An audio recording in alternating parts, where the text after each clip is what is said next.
Hello, I'm Natalie. I'll be your nurse today. I'm going to wash my hands, but can you verify your name and your date of birth for me while I'm doing that? My name is William Shanley, date of birth 11/24/1993. All right, that checks out with my records. Can you tell me if you have any allergies, Will? I do not. All right, so we won't have to go over reactions then. So what we're going to do today is a heart exam. Basically, we're just going to go over how your heart's functioning. We're going to go over your peripheral vascular system, and that's about it, okay? All right. All right, so what I'm going to do first, I'm going to get your radial artery pulse. So it's regular, so I would do this for 30 seconds. So at 30 seconds, it was at 30 beats, so it's at 60 beats per minute. For the second 30 seconds, I would watch his heart or his chest rise and fall for his respirations, and it's about 6, so he would be at 12 respirations per minute. So what we're going to do now is I'm going to just look at his general posture. So he is in a relaxed position. He looks pretty comfortable. His arms are resting in his lap comfortably. He is not in any tripod position, so he's not showing any respiratory distress, and he looks to be in no current distress. So we are now going to move on to his jugular vein distension. So what I'm going to do is have you lay back with your head and your chest at about a 30 to 45 degree angle and in the same plane, okay? All right. Okay, so what we do for this is I will have you slightly turn your head this way. And I would usually have a tangential light where I could shine it against his neck to see if there were any abnormal pulsations more clearly.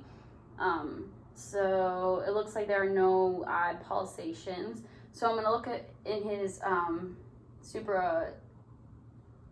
his substernal notch right here to see if there are any pulsations. All right, and there are mild pulsations, which is normal. So that's not a big deal. Usually we wouldn't really see any, but for people who are in better shape or if they're males, sometimes you can see those. So everything there looks good. There are no abnormal pulsations, and your jugular venous pulse is not visible, and there is no distension noted. So we are going to move on to your carotid arteries. So what we do for this one is I only do it unilaterally because the carotids supply blood to the brain and the head. So we don't want to do them at the same time because it can cause the patient to pass out or to lose consciousness.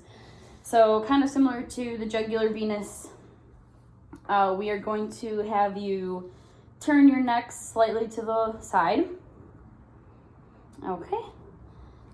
And I'm going to look first, and then we also are going to auscultate before we palpate because palpating before we auscultate can mess up some of the heart rhythms. The artery lies right between the sternocleidomastoid bone and the trachea, and upon inspection, it did not look like it was overly distended. So I'm going to auscultate now. What I'm going to have you do is hold your breath for just a moment so I can listen and doesn't get in the way of the sounds of it, okay? So go ahead and take a deep breath.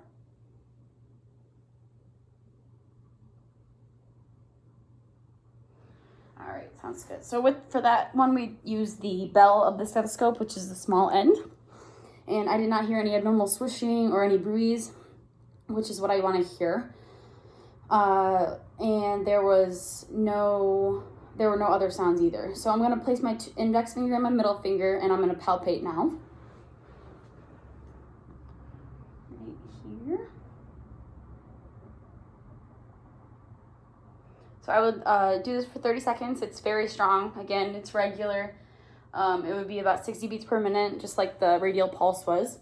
And again, there were no abnormal pulsations felt, and it was not overly extended. It was at a 2+.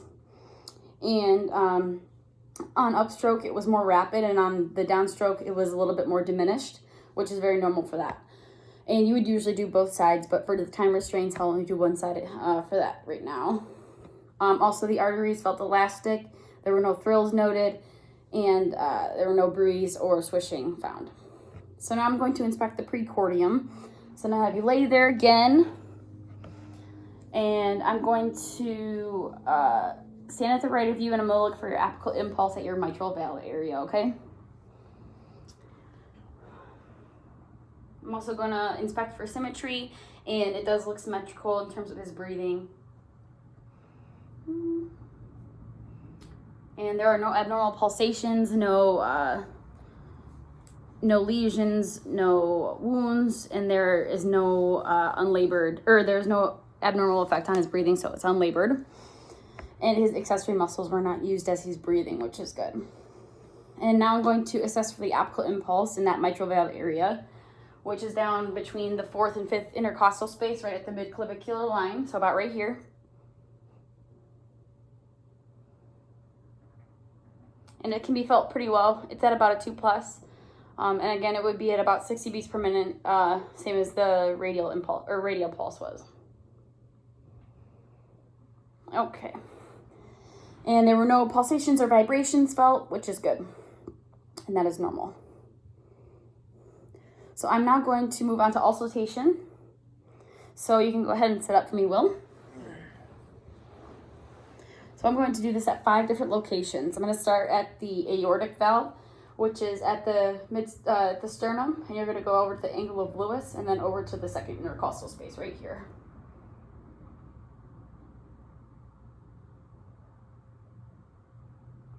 And S2 is usually heard a little bit louder at these 2 spots. The second spot is the pulmonic valve.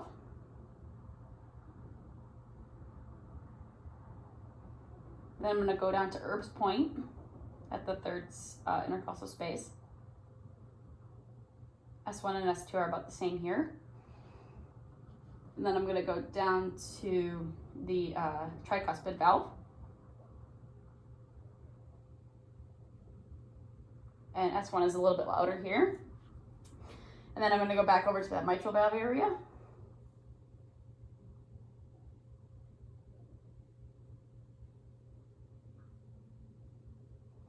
And again, S1's a little bit louder there too. So I'm now going to auscultate with the bell of my stethoscope in the same locations just to hear for any murmurs or abnormal swishing, okay? All right.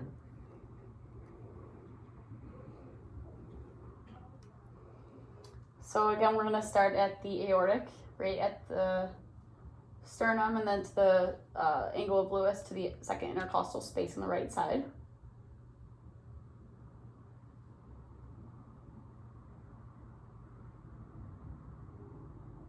Then we're going to go over to the pulmonic.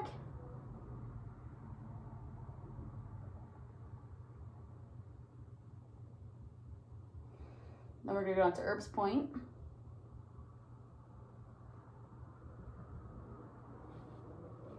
Then we're going to go down to the tricuspid.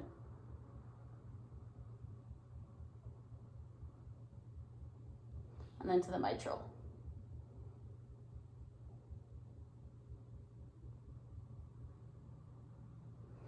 All right, and there was no abnormal swishing, no bruise heard. Or I guess there wouldn't be bruise there.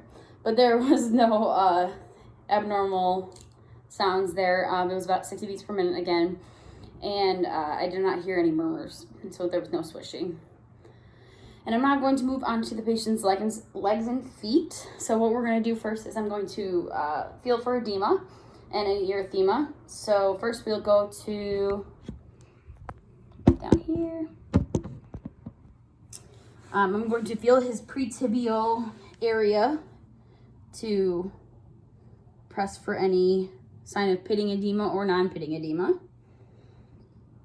And as you can see, there is no sign of that here, and no sign of that in the other leg either.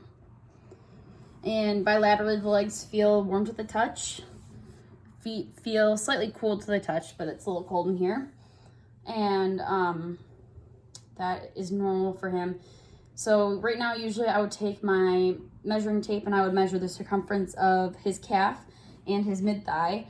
I would also measure the smallest circumference around the ankle and across the foot, but I don't have a measuring tape, so I'm not going to do that. And I would do this bilaterally and compare the 2 sides. So upon inspection, though, the legs are identically, or bilaterally the same size, same color, appropriate for race. And there's no sign of swelling or atrophy. There's no sign of lesions or ulcerations. So everything looks good for that. And then there's no sign of edema in the pretibial area, and then down on the pedal area, there's also no sign of pitting edema or non-pitting edema. So that's at a 0 for edema. And then I'm going to now move on to palpation of the feet and the legs. So what I'm going to do first is I'm going to feel for your popliteal pulse. So you're going to dorsiflex your feet for me. Oh wait, I have to do your popliteal. So I'm going to take your knee. So rise it a little bit. Like lift your leg a little bit. Okay. And then I'm going to place my fingers underneath as I use my thumbs to hold on at the top of the knee. All right, so I located the pulse, and it is a little hard to feel, but it's about 2+, and it's strong. All right, so now I'm going to move on to his dorsal pedis pulse. So for this one,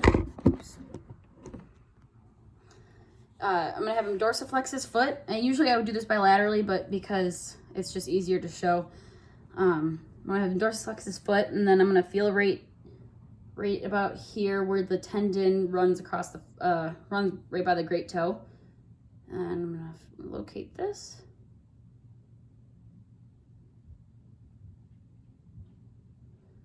All right. So bilaterally, the pulses are strong. They're at about a 2+. And then I'm going to also find his posterior tibialis, which is in this little crevice right here. And I'm going to feel for that one. And again, I would do this bilaterally, but for these purposes, I'm going to just do one. And that's also a 2+ bilaterally. They are strong. So now what we're going to do is examine your hands, nails, and capillary refill time. So first I'm going to observe the hands and the arms. So bilaterally, they're warm to the touch. Skin color is appropriate for race. Looking at the nails, there's no sign of clubbing, which is good. That's what we want to see. And for the capillary refill time, I'm going to place pressure on the nail and until it blanches, and then I release the pressure, and you calculate the time for the color to come back. And it's definitely less than 2 seconds, so that means there's nothing to worry about there. And then that tells me that his peripheral perfusion is good and cardiac output is normal. So now I'm going to check for his radial pulses and his ulnar pulses. And I counted these in the beginning, and it was at 60 beats per minute, and they're still strong, still 2+, still normal. And then his ulnar pulses, which are on the medial aspect of his arms, they're a little deeper, so they might be harder to feel, but I can feel them. They're 2+, strong, normal. And again, at about 60 beats per minute. So the last thing we're gonna do is move on to your brachial artery, which is up here, located right by his, Bicep. his bicep. So I can feel it right in here. And I would do this bilaterally usually. But it is very strong. It's definitely at a 2+.